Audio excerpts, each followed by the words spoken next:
मुसलसल तूफानी बारिशों से सैलाबी सूरत-ए-हाल इमरजेंसी नाफिज कर दी गई। जी हाँ, ये सूरत-ए-हाल एक तरक्की याफ्ता मुल्क अमेरिका की रियासत न्यूयॉर्क की, जहाँ गुज़िश्ता 5 रोज से मुसलसल बारिशों ने तबाही मचा दी है। निज़ाम जिंदगी बुरी तरह मुतासिर हो गई। सैलाबी रेलों की वार्निंग के बाद रियासत में इमरजेंसी नाफिज कर दी गई है।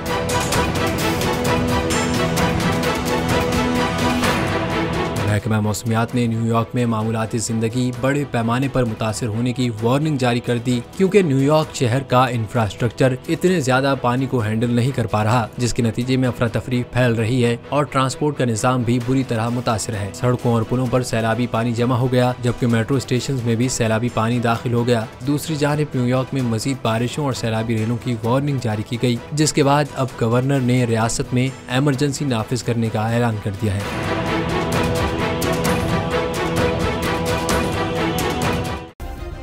सब्सक्राइब करें और बेल दबाएं ताकि कोई खबर रह न जाए।